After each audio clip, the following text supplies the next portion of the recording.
നമസ്കാരം. കേന്ദ്ര ബജറ്റ് അവതരിപ്പിച്ച് തൊട്ടടുത്ത ദിവസം ലോക്സഭയിൽ സർക്കാരിനെതിരെ അപ്രതീക്ഷിത ആക്രമണവുമായി പ്രതിപക്ഷ നേതാവ് രാഹുൽ ഗാന്ധി.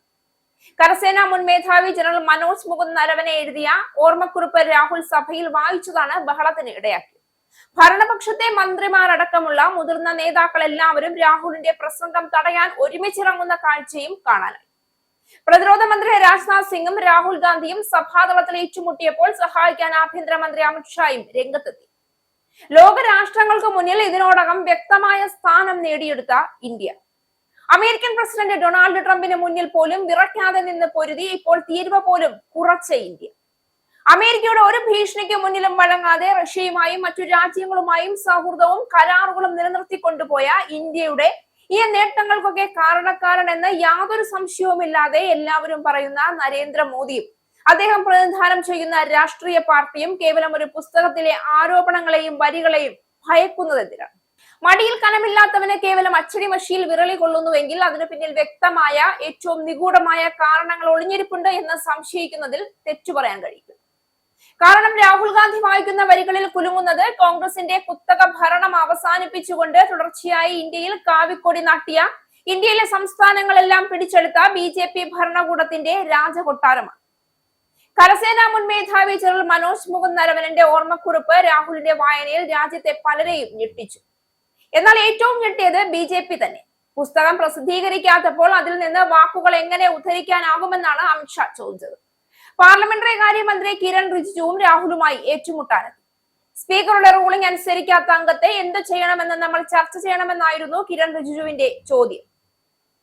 മുൻ കരസേനാ മേധാവി ജനറൽ നരവനെയുടെ 4 സ്റ്റാർസ് ഓഫ് ഡെസ്റ്റിനി എന്ന പ്രസിദ്ധീകരിക്കാത്ത പുസ്തകത്തെ ചൊല്ലിയാണ് ഭരണ പ്രതിപക്ഷ MPമാർ സഭയിൽ ഏറ്റുമുട്ടിയത്. 2020 മെയ് 5-ന് കിഴക്കൻ ലഡാക്ക് അതിർത്തിയിലെ പാങ്കോങ് തടാക പ്രദേശത്ത് ഇന്ത്യയും ചൈനയും തമ്മിലുണ്ടായ ഏറ്റുമുട്ടലിനെ കുറിച്ചുള്ള വിവരങ്ങൾ ആ പുസ്തകത്തിലുണ്ട്. കേന്ദ്ര സർക്കാരിനെതിരെ പ്രത്യേകിച്ച് പ്രതിരോധ മന്ത്രി രാജ്നാഥ് സിംഗിന് ദോഷകരമായ വിവരങ്ങൾ പുസ്തകത്തിൽ ഉണ്ട് എന്നാണ് കരുതപ്പെടുന്നത്. പുസ്തകത്തെക്കുറിച്ചുള്ള ഒരു കുറിപ്പ് അടുത്തിടെ ഒരു മാഗസിൻ പ്രസിദ്ധീകരിച്ചു. ഇതുമായിട്ടാണ് രാഹുൽ ഭരണകക്ഷിക്കെതിരെ മിന്നലാക്രമണം സഭയിൽ നടത്തിയത്. പുറത്തിറങ്ങാത്ത പുസ്തകം സഭയിൽ വായിക്കാനാകില്ല എന്ന് പറഞ്ഞാണ് സ്പീക്കർ ഓം ബിർള രാഹുലിനെ നിശബ്ദനാക്കാൻ ശ്രമിച്ചത്. എന്നാൽ രാഹുൽ വഴങ്ങാതായതോടെ പ്രതിരോധ മന്ത്രി രാജ്നാഥ് സിംഗ് ഇടപെട്ടു. പുറത്തിറങ്ങാത്ത പുസ്തകമല്ല എന്നും പുസ്തകം ഇറക്കാൻ നരവനെയെ സർക്കാർ അനുവദിച്ചില്ല എന്നും രാഹുൽ സഭയിൽ ആരോപിച്ചു. ഒരു പുസ്തക വായനയിൽ പോലും ഭയപ്പെടുന്ന കക്ഷി ഭരണം എന്തിനാണ്?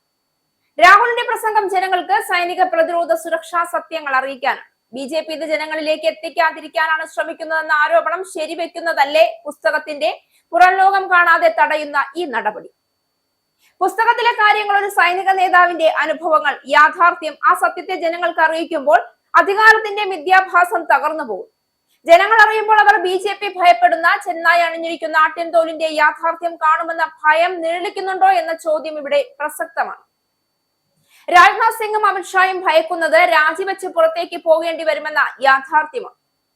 ഭരണകൂടം ഭയപ്പെട്ട് വിറയ്ക്കുന്നത്, സത്യത്തെ മറയ്ക്കാൻ ശ്രമിക്കുന്നത്, കയ്യൂക്കുകൊണ്ട് സത്യം മറച്ചു പിടിക്കുന്നത്, ഇതെല്ലാം BJPയുടെ യഥാർത്ഥ മുഖമാണ് കാണിക്കുന്നതെന്ന് കോൺഗ്രസ് ആക്രോശിക്കുമ്പോൾ പൊതുജനം കൺമുന്നിൽ കാണുന്നതിനെ എങ്ങനെ അവിശ്വസിക്കും?